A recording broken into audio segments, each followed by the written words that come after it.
Greetings, everyone. This is me again, Zara. But sorry to come again and again. Actually, I was replying to a comment here by someone that an average person will not understand this, and then something started in the background, so I had to go end the live stream, and thus I'm back to explain why wouldn't an average person understand this. Very easy. I'm also average in that way. There's nothing to it. You just need to see, fight only against those who fight. What's this? Where have I reached? Simple contradictions in Quran ayats. So let's start with the the verse on the verse on much contradictions. Even if one contradiction is there, it wouldn't be from Allah. But anyways, Surah Nisa ayat 82 says, Surah 4 ayat 82 says, then do they not reflect upon the Quran? If it had been from any other than Allah, they would have found within it much contradiction. So we start with the Surah 58 ayat 2. Those who pronounce zihar among you from their wives, meaning to separate from their wives, they are not consequently the mothers. The mothers are none but those who gave birth to them. And indeed, they are saying an objectionable statement and a falsehood. Excuse me. There's something going on here again about... thank you so much. Who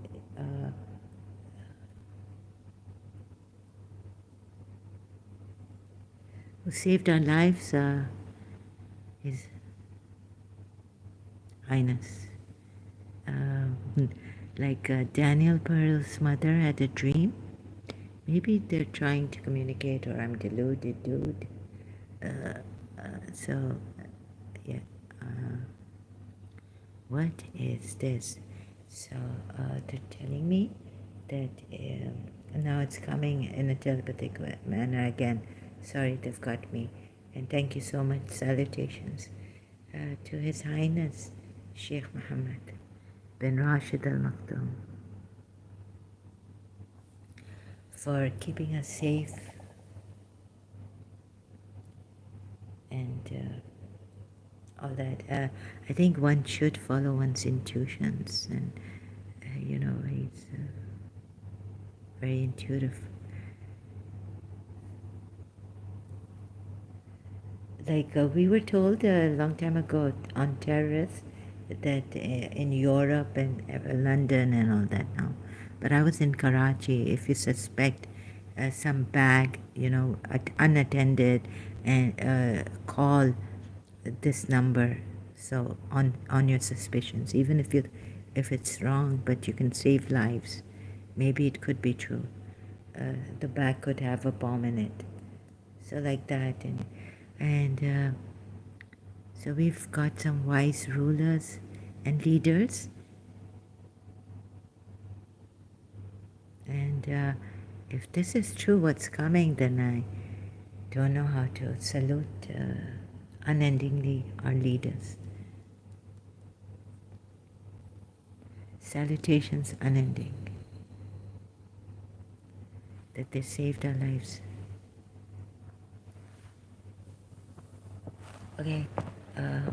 Okay, carrying on now again. So it's very simple, and if you say, taking Surah Mujadala 2, which I've done with Salahuddin long time ago, so I hope I'm not speaking to myself again, and just, understanding myself. I have to show you here. So Surah Mujadala 2, again and again, their mothers are none but those who gave birth to them, and indeed they are saying an objectionable statement and a falsehood, because their mothers are none other than the ones who gave birth to them, meaning, right? In this ayat, Surah Mujadala ayat 2. So that is ummaha, mother. Same word is used in Arabic, Ummaha. So the wives of the Prophet in Surah Azab, 33 chapter of the Quran, Surah of the Quran, Ayat 6. The Prophet is closer to the believers than their own selves, and his wives are their mothers. Blood relations among each other, we don't need this. Have closer personal ties, okay? But this, what is important is, his wives, meaning the Prophet's wives, are their believers' mothers, their mothers. It is a very easy contradiction here. And if you say what Salah ad-Din said, that it is to refrain the people, believers, from marrying Prophet's wife, then we have a separate ayat on that. Very clear one in Surah Azab at 53. Or to marry his wives after him, ever. So, let me just read it from here. But Allah is not... and when you ask his wives, meaning the Prophet's wives, for something, ask them from behind a partition. That is purer for your hearts and their hearts. And it is not conceivable. Okay, this is in brackets. And it is not for you to harm the messenger of Allah. So that's not for you. That's not a directive, it's a law. Or to marry his wives after him ever. This is a law. You are forbidden, unlawful for you. It is not lawful for you, meaning. That's why they put in brackets here. So here this is a law. And there in Surah Maida they say it's just a directive, a suggestion to not make unlawful what Allah has made lawful for you. Anyhow, this point also I want to put in. You see, then we carry on okay, very easy. Not to marry his wives after him, ever. Surah 33, Ayat 53. In this ayat is to not marry the Prophet's wives after him, ever. So it becomes a very clear. You don't need to be intelligent. You just need to be averagely intelligent. And even if you're below intelligent, it's okay.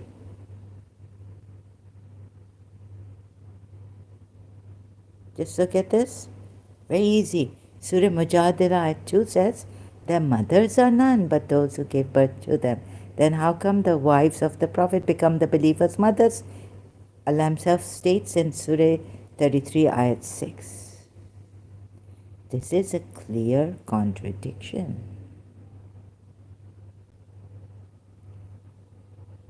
So don't look at the tafsirs. I mean, look at the tafsirs, but first see the ayat. First see the ayats. Very clear.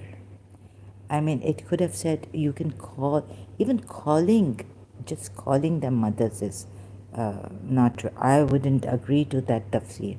Because in Surah Azab ayat about the adopted sons and mothers, anyone you call your son, it's not right. Allah speaks the truth. The way the 4th and 5th ayat of Surah Azab are written, coming to us, are conveyed. It's wrong to even call someone your brother when he's not your blood brother. The mothers are none, but those who gave birth, right? Birth to them. This ayat is nothing added, nothing subtracted. It's just very direct. So, and indeed, they are saying an objectionable statement. That's why. Because their mothers are none, but those who gave birth to them. How come the Prophet's wives then become the believers' mothers? In Surah Azab ayat 6. It's a clear contradiction. Any simple-minded, average person, even below average, can understand this is a contradiction. But then they give reasons and they've tried to brainwash you, into whatever reasons they give, that here the wives of the prophets have become mothers of the believers. This is how they brainwash you. To even take a contradictory ayat that's contradicting another ayat, and accept it. But if you say to stop them from, now it's like forbidden, these wives, no. Allah has said these wives are forbidden after him. You cannot marry them, ever. This is a law, conceivable, and it is not like they've added this in brackets, conceivable or lawful for you to harm the Messenger of Allah or to marry his wives after him. Now you see what happens if you then do this. Also this. So this is very easy, right? Contradiction is there. No one can deny this. You can bring reasons in, but there's a distinct contradiction, clear contradiction. Now you can try bringing reason in, which is wrong, actually. So for the polity this, in Surah Mujadila Ayat 2, 58th surah of the chapter, and for you, believers this, that you are not supposed to take the wives. It becomes incumbent on you. It's a law. You take the wives as their mothers. So look at, and I'll go further on the contradictions, but I have to correct an ayat of Surah Tawbah, and then we can go on that contradiction too. But when we go to Surah Mujadala, I found this quite funny, strange. Where is it, Surah Mujadala? The later ayats, what happens? You know how wrong you become.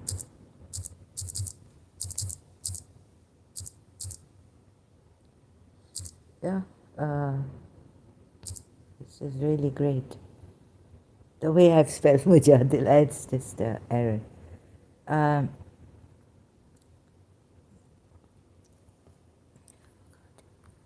This comes in the way, sorry. Those of you who sinfully divorce their wives by comparing them to their mothers should know that their wives are in no way their mothers. None can be their mothers except those who give birth to them. Okay, and what they say is certainly detestable and false. Yet Allah is truly ever pardoning, all forgiving.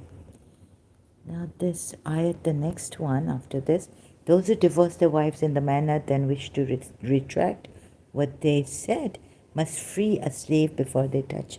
Penalty is meant to deter you. Then this one, fourth one. But if the husband cannot afford this, let him then fast 2 consecutive months before the couple touch each other. But if he is unable to fast, then let him feed 60 poor people. This is to reaffirm your faith in Allah and His Messenger. Your faith, reaffirm your faith in Allah. Reaffirming. These are the limits set by Allah. Right?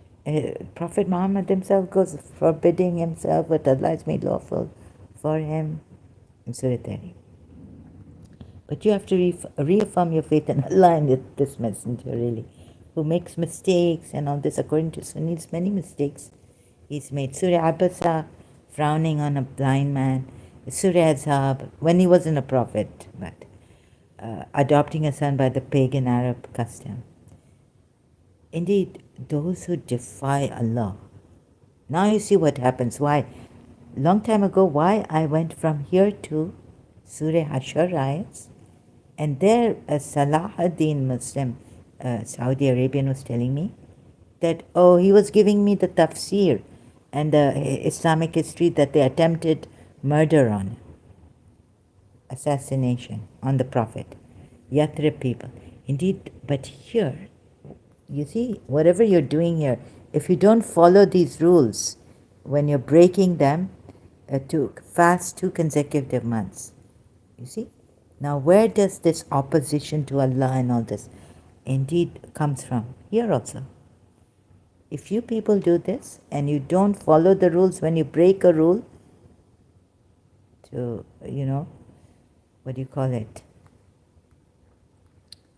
Make up for it. If you don't, then you have to reaffirm your faith in Allah and His Messenger. Not only this, but you have what? Indeed, those who, if you don't do this, if you don't obey Allah and the Messenger and the rules, indeed those who defy, here it says defy. Okay? Indeed, those who oppose, you had to. Okay, here it could be defy. Defy Allah, this is opposing Allah and the Messenger, will be debased. You will be debased. Just like if you don't fast but if the husband cannot afford this, when you've done this, you have to do that. So only in this, like you have opposed the Messenger, Allah and the Messenger, and you will be debased just like those before them.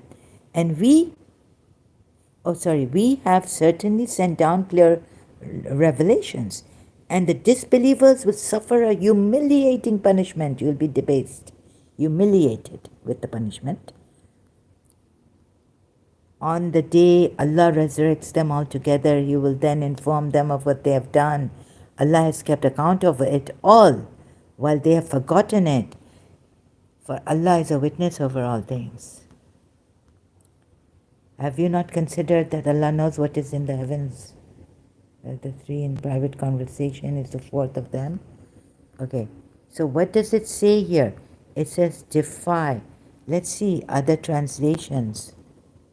So, and I'll even check the word if you want. But for now, just to show you, if you do this, you'll be debased, you'll have just defying Allah in this law, in the laws given here above.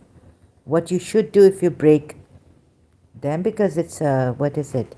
Now, it's the starting of this law, that you cannot divorce your wife like the Arab pagan stupid idiots used to do. Scumbags and things like that. Huh? So you can't break the... and he who does not find a slave, then fasts for 2 months consecutively before they touch one another. And he who is unable, then the feeding of 64 persons. So only by not... If you do this and you then have to do this, you know what I mean? If you keep practicing zihar, and if you have done this, but those who divorce their wives by zihar then wish to go back on the words they uttered, it is ordained that such a one should free a slave.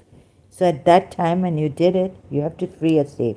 But what's the point is, on this, you have defied. Indeed, those who oppose Allah and His Messenger are based. Opposing like this, right? So you come to Surah Hashar.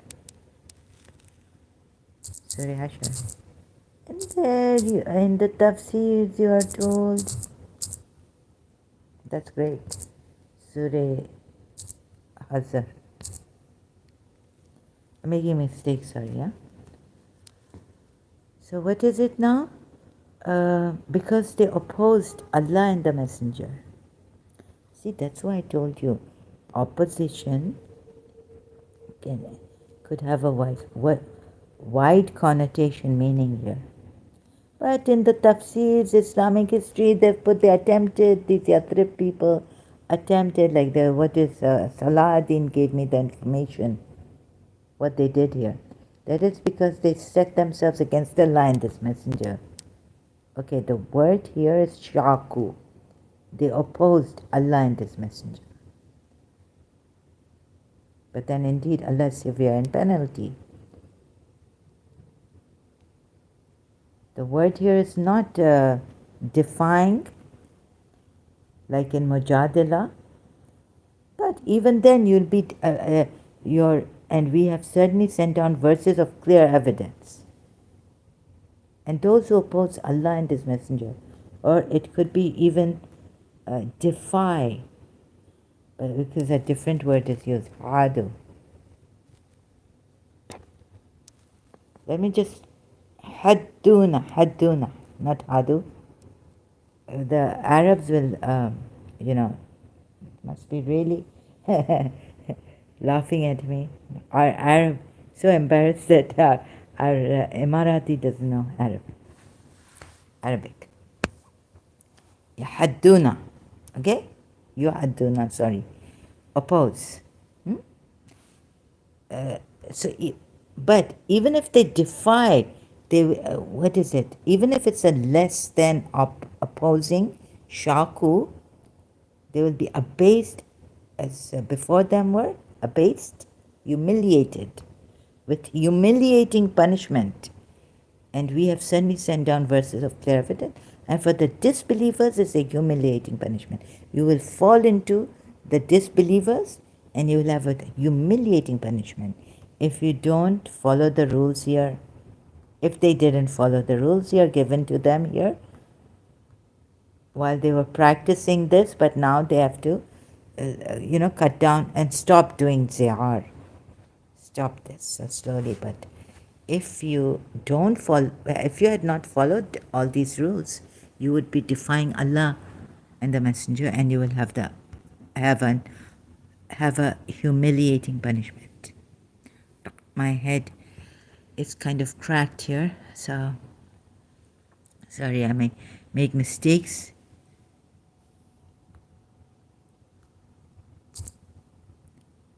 Punishment is humiliating, same as for the shaku, those who oppose Allah and the Messenger, in Surah Hashar ayat. Okay, now come back to very easy contradictions. This one, Surah Mujadila ayat 2 and Surah Azab ayat 6, wives of the Prophet, mothers, and Ummahat, Ummahat. Okay, and now we come to, nor could he order you to take the angels and prophets as Lord. The only thing is that I have to correct Surah Tawbah at 31. The translators have made a mistake here. It is that you are supposed to take Masih ibn Maryam with Allah, a Lord. Very clear. But they make a mistake, and this is how they put it. So I'm going to first read Surah Tawbah, ayat 31. They take the rabbis and the monks for their laws apart from Allah, and also the Masih, son of Maryam. Okay? So you say, oh, this is okay. But why couldn't Allah in it? Because you see, Allah could have put, they take the rabbis and the monks for, and also Masih ibn Maryam for the lords apart from Allah. Or did you want to really stress on this, so apart from Allah, and then mention Masih ibn Maryam? Right?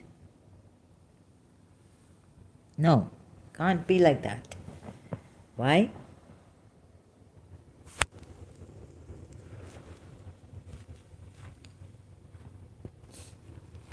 Did he really want to stress on this and put it this way? After having said that the rabbis and the monks they take as lords apart from Allah, and then mention and say also the Masih, son of Maryam, apart from Allah, whereas they were commanded to worship none but the one true God. Couldn't Allah have put it in a better way? So no Christian, Rob Christian, this Christian, that Christian has twisted this ayat. It's very clear. You see here in the transliteration, min duni Allah, like besides Allah they take the arbabs, the lords, their rabbis and the monks. Wal Masih ibn Maryama, and the Masih ibn Maryama. Min duni, besides Allah and the Masih ibn Maryama.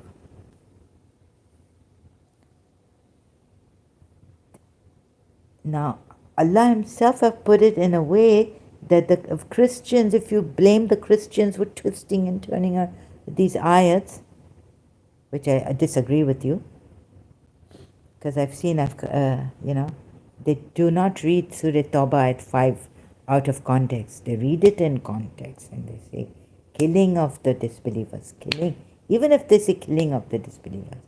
Polytheists, same thing, because it's very clear. They're not exaggerating. Killing of the polytheists who haven't become Muslims, it's a killing of the disbelievers also, because polytheists fall in the category of disbelievers. And thus they become disbelievers because they're not even Muslim. So now you can go killing anyone who is, although it says this verse that kill the polytheists, but the way your religious scholars say it is that they've completely taken it out of context. No, they haven't. The Christians or non-Muslims who refer to use this ayat, Surah Tawbah at 5, to say Islam says kill the disbelievers. They don't take that verse out of context, completely in context. And they don't exaggerate even. So no, the thing is that your Allah here, who was my Allah, Surah Tawbah 31, should not have written it in such a manner as there should be any kind of misunderstanding or anything of that sort. But here we've got the misunderstanding and we have this, right? That besides Allah, and it doesn't say also, it says min duni Allahi, well, and yani the Masih ibn Maryama. It doesn't say, it doesn't have commas here. So when Rob Christian was pointing out this verse, he's saying he's an Arab, he knows there's no comma, there's no also here. And I also checked, there's no also, there's no comma, like that. So there's only taking apart from Allah and the Masih ibn Maryama. No comma, no also.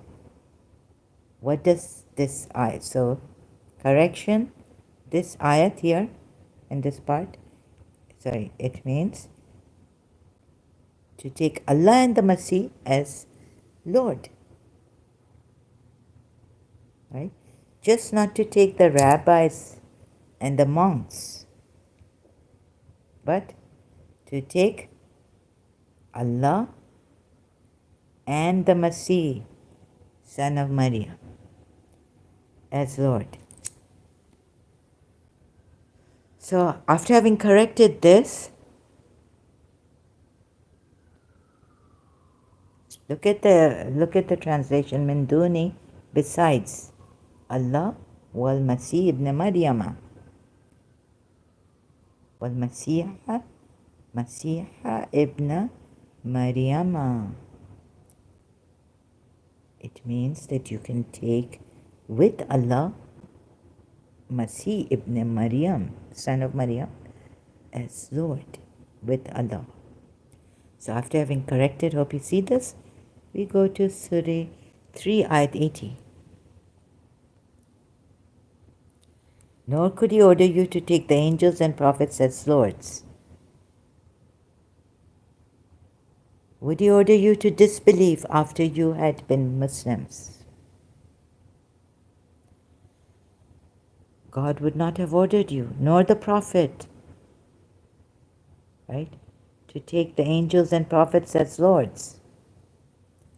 Would he order you to disbelieve? Would he, it's not in capital, like even prophet would not order you to take angels and prophets, I don't know. But here in capital Ala Maududi, he will never enjoin you to take the angels or prophets for your lords.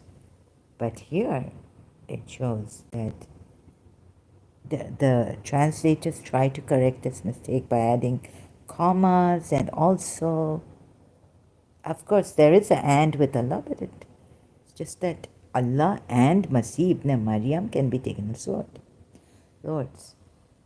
Lord or lords. But not the rabbis and the monks. So there we go, we have another contradiction. I hope this is very, very simple, very simple. Very simple contradiction. So it's for the, and if you average Muslims don't understand your Quran, can't see the contradictions, and someone has to come and teach you, no. How can that be? Then how can you be debating and objecting to people who understand this and are trying to explain to you, and you'll see the contradictions in their own religion, Quran ayats, and are showing you, then how can you object to them?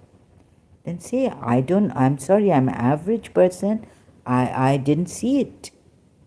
Instead of coming here or going there and debating, right? Since now Scammer Union also accepted the fact that he's telling me that the average people, Muslims even, will not understand you. How come? This is very, very simple.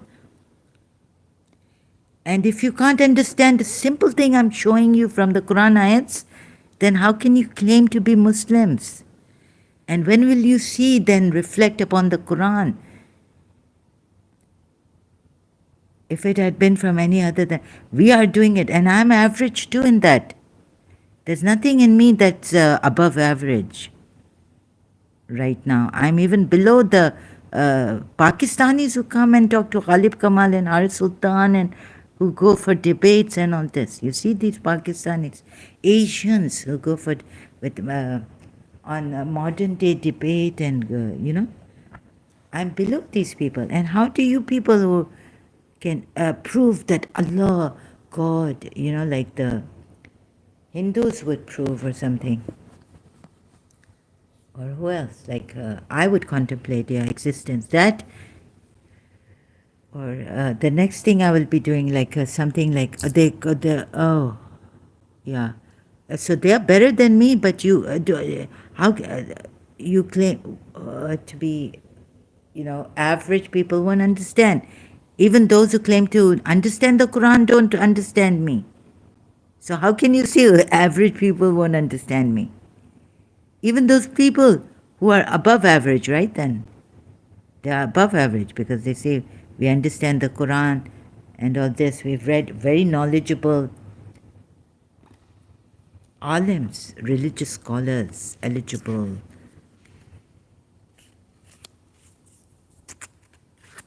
Who say we know Islam.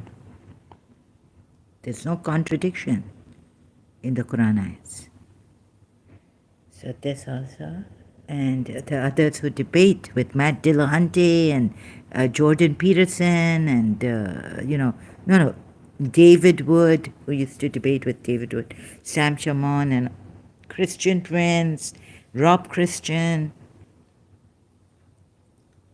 an ex-Muslim atheist, and Ghalib Kamal.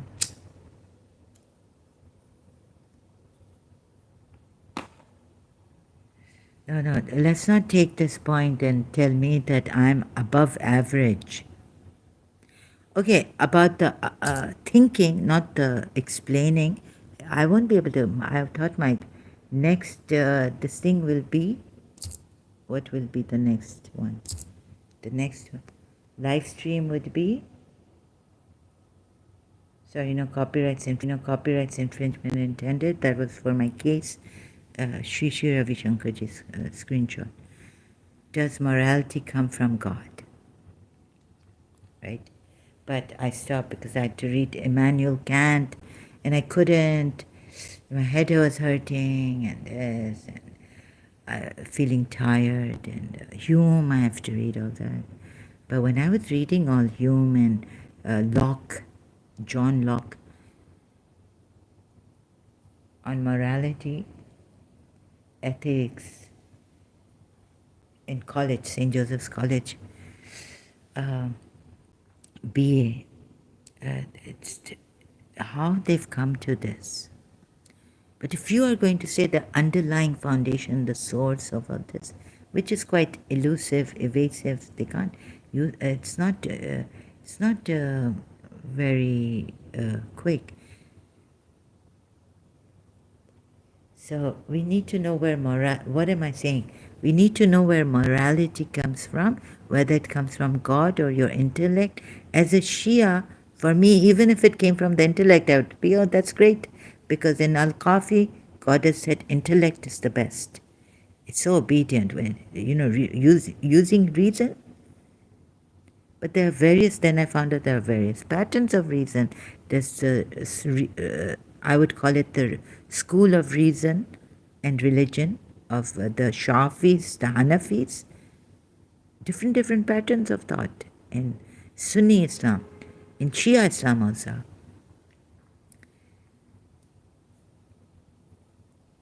So when I was looking at watching the videos of Matt Dillahunty and Jordan Peterson on God's existence, and so where does secular morality come from? Secular systems morality, right? The arguments by Matt Dillahunty was making sense to me. He's really a genius of his time. It's very good. So,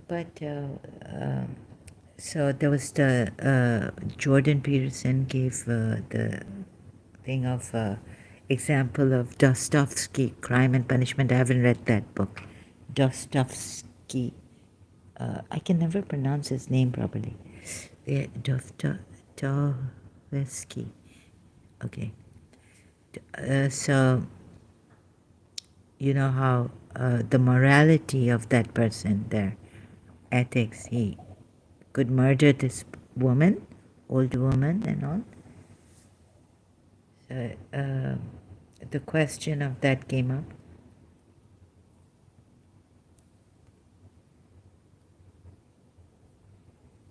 So we have tainted morality in religion also. Like the killing of the polytheists or idol worshippers.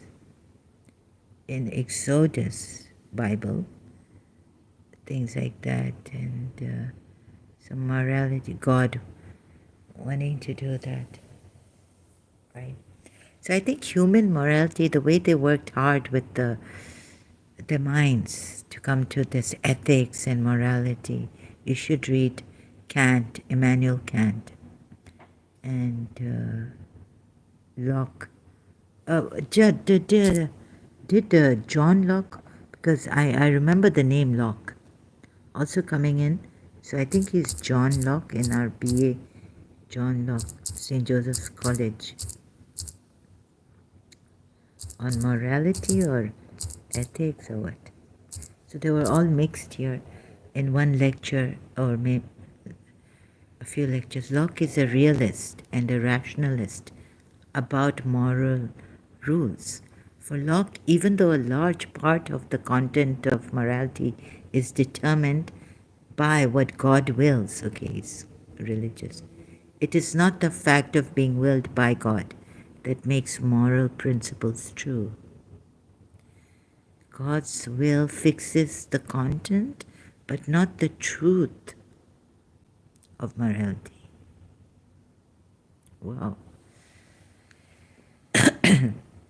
So here we have it from John Locke. It is John Locke, right? Yes. John.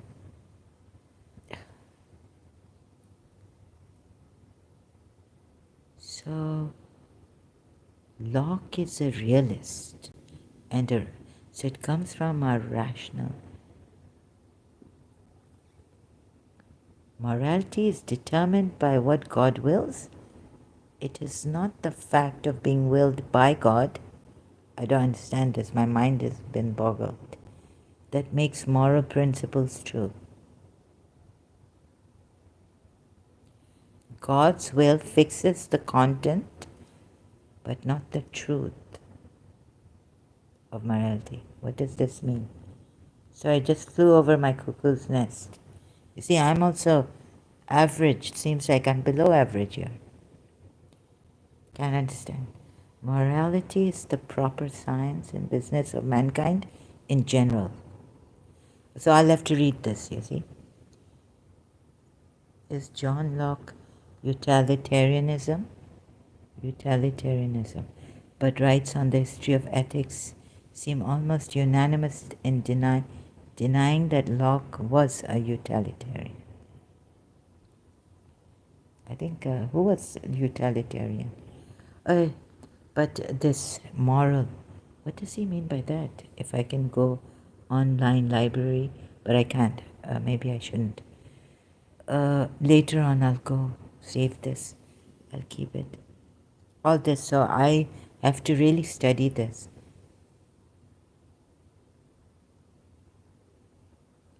So if you have this morality that God is there, which God? The Christian God? Which God is there? If he's the God, please, all the Messiahs, no, one Messiah, Christ, come, please tell us.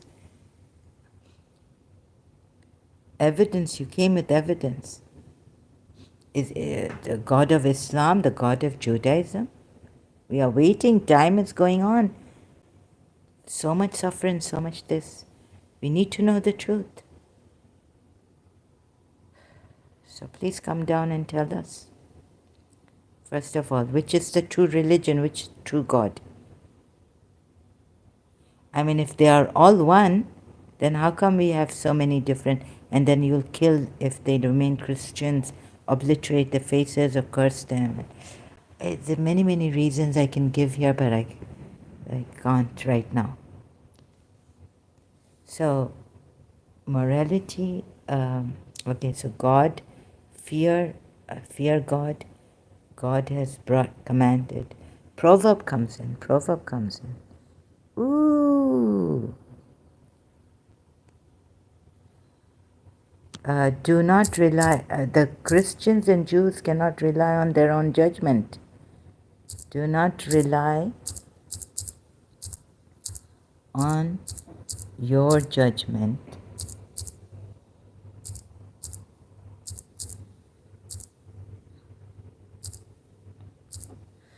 Proverbs. I hope I'm pronouncing this right. You see, with all your heart you must trust the Lord and not your own judgment.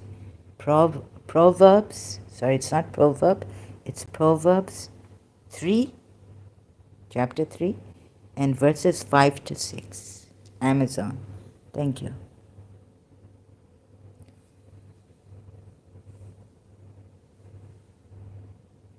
I don't think we have enough proof of this God, even in the Bible. So, but you have to, with all your heart, you must trust the Lord. So, you at least in Shia Islam we're told we can, and in the Quran it's also men of understanding, akal, use your mind, thinking, and all this. But although it's very mumble jumble mishap, but through Shia Islam, I thought my religious scholars, imams have worked it out, and we can use our mind and see, experiment, reason. God told reason to come forward and it came forward, or intellect, and God told intellect to go back and it went back, meaning it would obey Allah if you even use your reason, your intellect.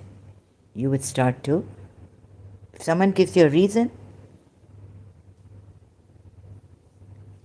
you will obey, you will understand. So in Shia Islam it's different. In Shia Islam we can use our mind also with Allah's judgments and all, and try to see this Allah's judgment here. What is the wisdom of Allah in this ayat?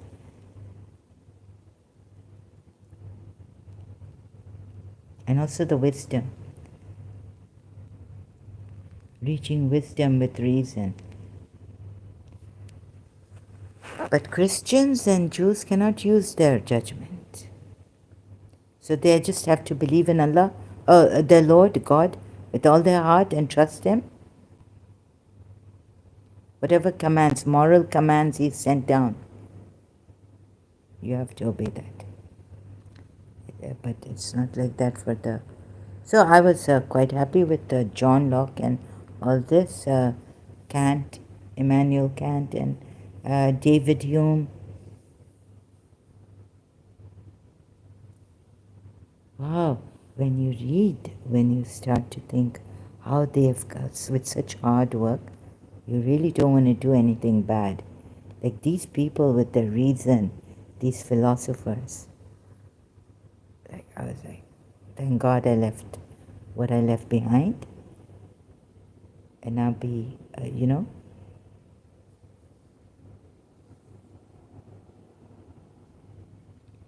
think.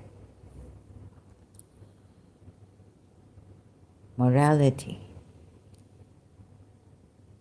So is it in our intellect? Is the conscience? We have a conscience, but cultures differ. So in morality, everything there's relativity. Yes, change. You can change it.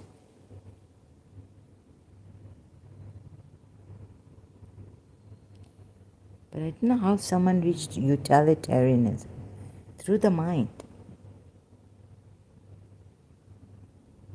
So where does this? First, I think when David Wood and Matt Dillahunty they started to discuss this on morals. What is the? I think the first thing we need to know is, does morality, can morality, a good, like from the intellect, can it come from the intellect? And wouldn't that be good to just... See, I lose words. I'm not very... I'm not at all... what do you call it? Now I have a blank. I could cheat. Or read Nadia Ali.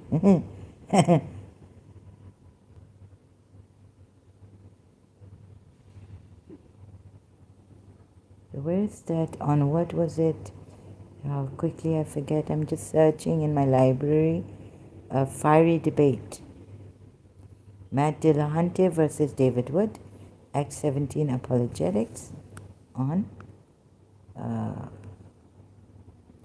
God or secular humanism. I really went for secular humanism. So this debate is from the channel Modern Day Debate. This is 3 years ago and recently I've seen it. How could I miss this? But maybe for me the time was now, because then I wouldn't have done justice to secular humanism.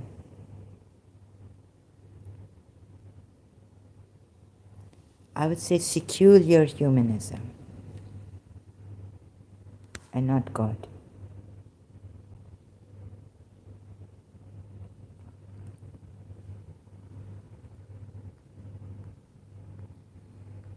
So I came close to being an atheist, but I have all these other things, like there's a power beyond me. Can't be. So this is the problem. But I think every reasonable, everything is just so, goes with secular, with the mind, reason. We hear most of it, yeah. Most of the arguments go for secular humanism or using your reason, like Locke, John Locke, Immanuel Kant, Hume did. Using your intellect to come to this morality. And for just, if you could do good for goodness' sake and have the good inside of us, to do goodness, to love. Like I used to tell myself, if you start to love truth, like your teacher wanted you, although her ways were firm, to be truthful, speak the truth, say what you mean and all this. Because God really doesn't, we'll have to work hard, because from the Quran ayats I find out that God has not guided us. Or I take the easy way out, but I can't, because I don't have that evidence that God sent His Son to wipe out our sins. If we believe in Him, He's our Savior, He'll wipe out our sins.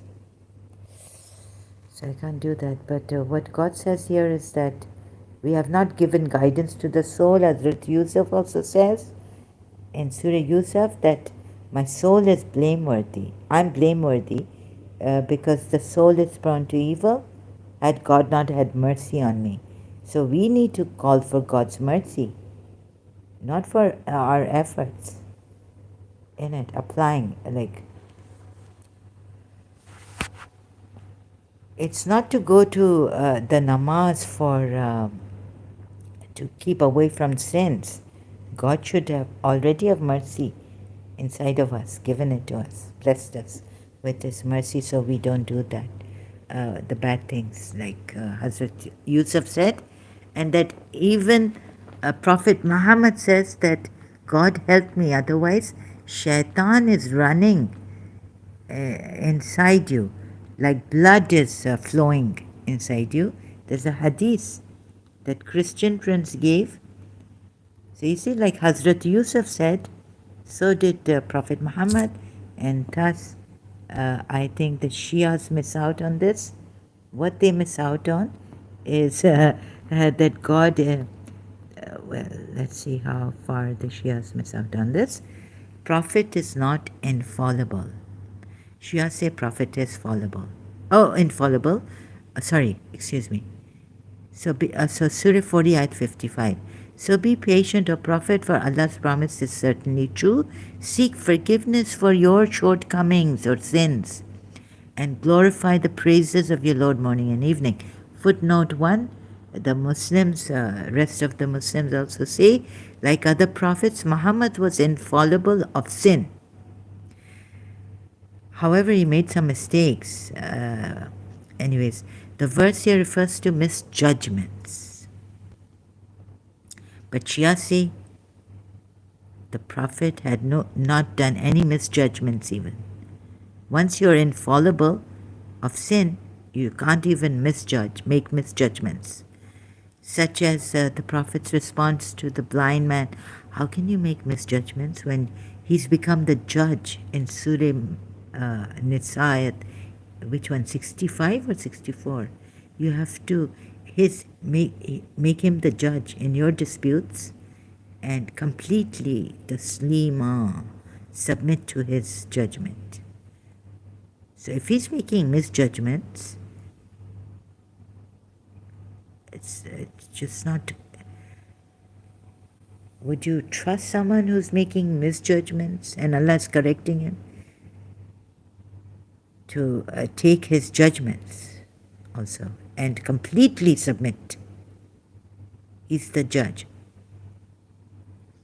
Such as the Prophet's response to the blind man, Surah 80, Ayat 1 to 10, Jonah's departure from his city without Allah's permission, 21, Surah 21, Ayat 87 to 88, and David's suspicions of the two men who scaled the wall of his sanctuary, Surah 38, Ayat 21 to 25. If the Prophet himself is urged to seek forgiveness, then the believers are even more in need of praying for Allah's forgiveness. You have so much hard work to do. Yeah. Can you believe it? Can you beat this or what? How much you have to work hard and pray for Allah's forgiveness. If the prophets are susceptible to this, urged to seek forgiveness for their sins, then Surah 47, Ayat 19, know therefore, O Prophet, that there is no God but Allah, and ask forgiveness for your shortcomings again, and also for the shortcomings of believing men and believing women. Allah knows the places where you move about and where you dwell. Footnote 1 is a long one. Abul Alam Ududi. In Quran.com, from Quran.com I got it. One of the morals taught to man by Islam is also this: however hard and sincerely may man be trying to serve and worship his Lord and fighting and struggling in the cause of his religion, we should never be involved in the misunderstanding that he has done and accomplished whatever he was required to do. Rather, on the contrary, what a sadistic God, really. He should have the feeling that he has not been able to do full justice to what was expected. Well, that's reality of him by his Lord and Master, and we in our duty to humans in humanity and humanism. We already should know this, right? So, yeah, but we don't have to ask for forgiveness from God.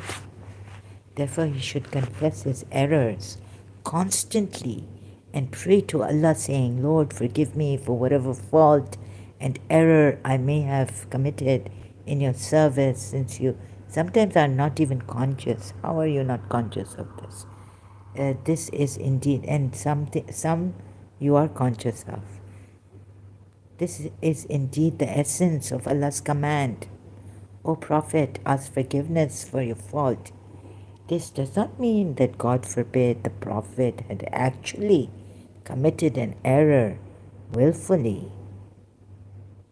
No, but its correct meaning is that it did not even behoove the servant who was the greatest worshipper of his Lord, that he should harbor even a tinge of the pride of accomplishment in his heart. But his true position also was that in spite of all his great and glorious services, he should continue confessing his shortcomings before his Lord.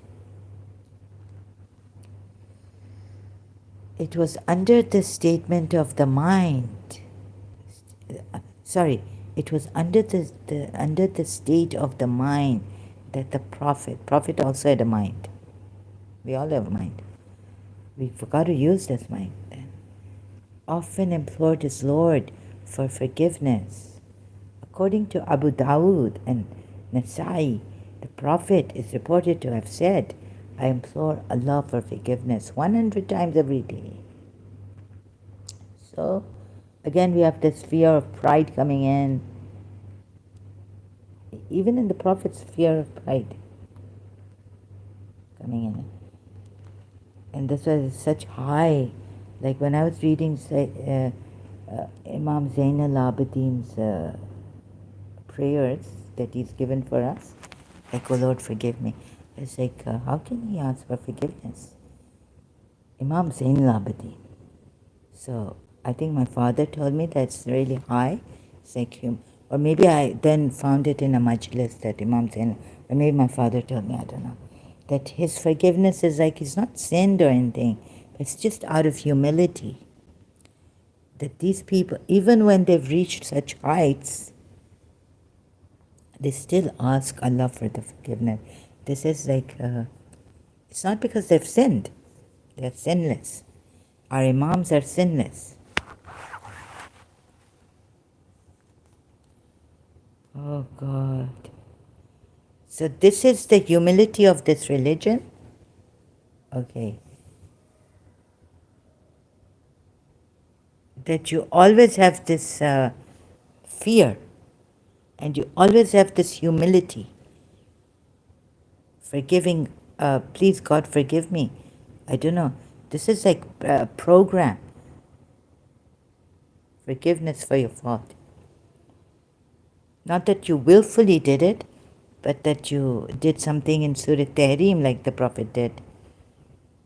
And then you did something also at the Battle of Tabuk, that God says that God has forgiven, God has turned to the Prophet and, the Muhajirs and the Ansars who went with them. So this really is great humility, sarcastically. I hope my pride, but if God loves you, why do you always have to think like this is isn't there another way of being humble? than having fear, or that you have a, wait a minute, isn't there a fear here also? His religion, he should never be involved in the misunderstanding. What misunderstanding? That he has done and accomplished whatever he was required to do. So there's a heresy. No, I read a hadith where the Prophet Muhammad was like still praying to Allah, that, oh Lord, I still don't know how to worship you. Your worth, like, I haven't come to that. Like, our worship has not reached that perfection as yet. No one's worship can reach that. We cannot do justice to God in our worship, right? So prophets, even though their worship is so high, and Imam Zain al-Abidin is the adoration, he's like the Abidin, his title. You know what is Abidin? Zainal, the adornment of Abidi, the ones who prostrate and adore God in prostration. So the morals, one of the morals taught to man by Islam, humility. However hard and sincerely may man be trying to serve and worship his Lord and fighting and this, don't think you've come up to that. And here are these Hindus saying, I'm divine. Say I'm divine. See, I'm divine. See that you are divine. Some of them, although I'm not divine, because I don't even know the distance between nothing about the planets, galaxies. Look at my speech. It's the peak of eloquence. For peak of eloquence, Najul Balagha read Imam Ali, who writes a sermon without a dot even. In Arabic, to write a sermon without a dot is like near to impossible. It's impossible.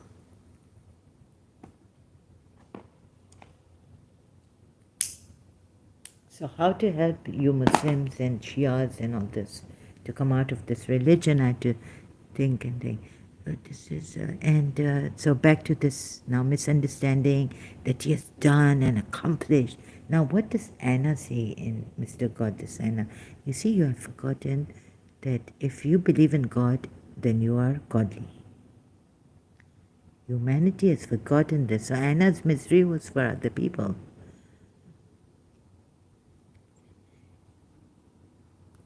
So if you read Mr. God, this is Anna, you will find out what I'm trying to say. It is this, about God that's not getting into you. You fear it. And this is the problem. Anna was enjoying her God. Anna was like, Finn, ain't God wonderful? This innocent child enjoying God. And you're having fears and you're saying, oh, the ibadah that Prophet Muhammad reached, he's saying, I have not yet worshipped you like you should be worshipped. Oh God, help me. I have not known you or worshipped you. Help me to see things as they are. Also his prayer on that.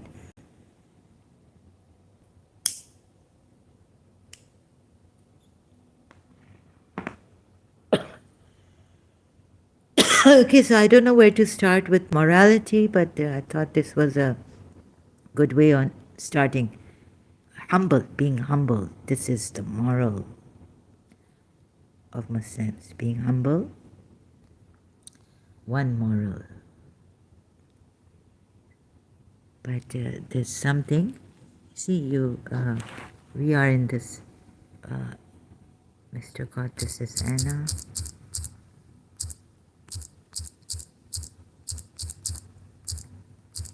Let's see if I can find it in Goodreads. A quote. Anna's misery was for others. Its misery was for others. What about like a little children? Oh, mercy for others. Maybe not. Innocence.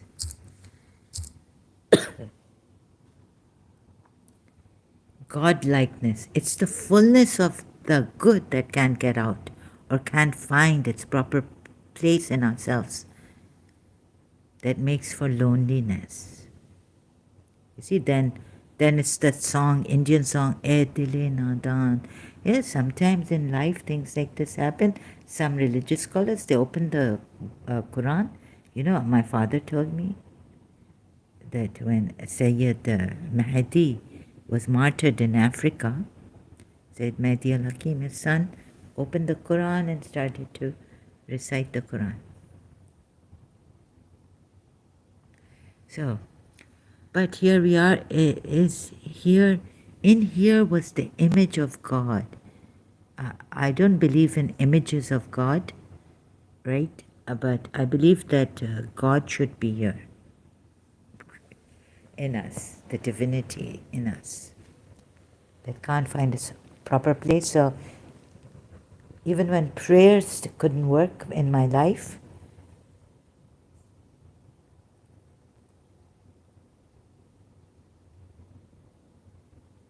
so is this proud? Is this being proud? Look at how Anna, she said, so wonderful.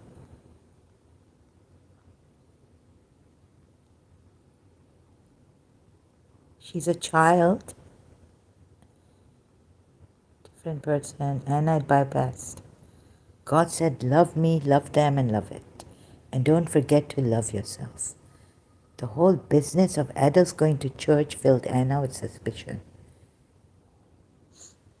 The Eid of collective worship went against her sense of private conversations with Mr. God.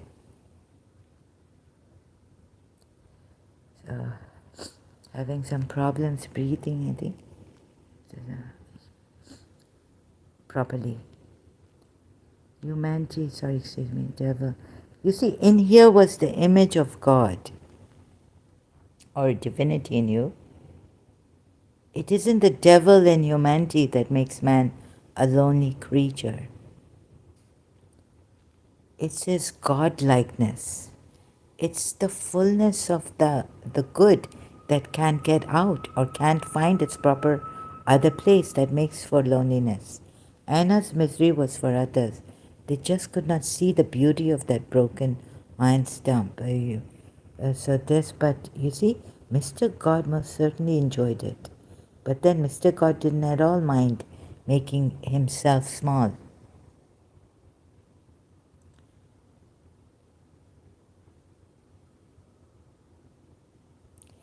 The whole point of being alive was to be like Mr. God. And then you couldn't help but be good and kind and loving, could you?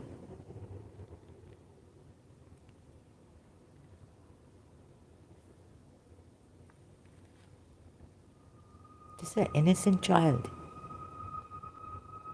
So you can go for this moral of Islam, being humble. You can try, right? Try, keep trying and keep saying, oh God, forgive me. I've not worshipped you. I've made errors. That Prophet Muhammad says. So can you, how close? We can't even come close to that. It's even the believers can't come close to it. That I've not worshipped you as you should be worshipped. Prophet Muhammad said, this is morality, humble. This is showing you, this is the morality of Islam.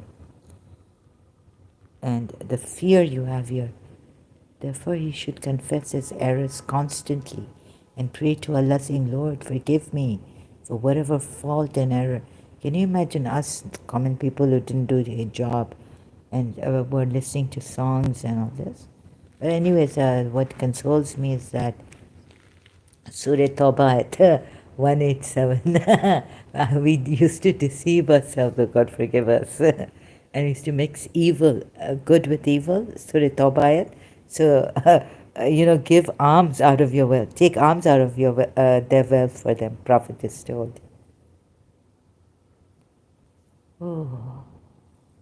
So all the time this guilt also, and enjoying songs, Indian songs, American songs, British songs, and going to parties sometimes with my cousin, and wearing skirts and all this. Rather, on the contrary, he should have the feeling that he has not been able to do full justice to what was expected of him by his Lord and Master. No, I think we should expect more from God than God expecting more from us all the time. It's not enough. Therefore, he should confess his errors constantly and pray to Allah, saying, Lord, forgive me for whatever fault and error I have committed in your service.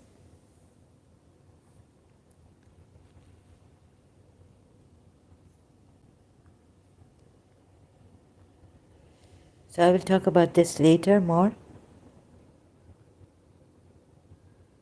But I realize that morality comes from the mind also. There's a good mind, a positive mind.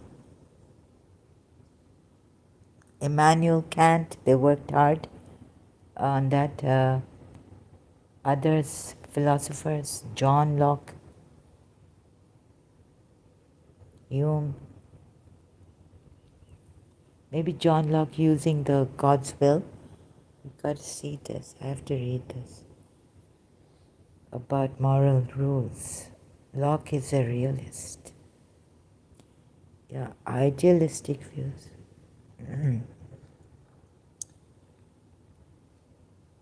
It is not the fact of being willed by God that makes moral principles true. God's will fixes the content, but not the truth. What does this mean? I've got to find this out. Okay, thank you. I think I need a break now. I have to leave, abruptly here. Thank you so much. I hope you see this. And I'll be coming here to help myself and you. Peace to all. Beautiful, wonderful life. But recently what's happened has shocked the living daylights out of me. Wish for the world a beautiful, wonderful life. Peace, no killing, no not hurting anyone. Try our best. So it's going to hurt me. I wish I was there. I was really emotional, but I think UAE president, our president, His Highness, is doing something about that in Israel and Palestine for Gaza now. So I'm a little bit okay. Things will, God knows. I'm, but still wishing the best for you all. Beautiful. How can I say this? Right now, my heart, I can't go to Israel or Gaza. Yeah, it's so emotional. And I'm thinking superhuman, flying to those oppressed people. And no, I wish I was superhuman. Thank you so much.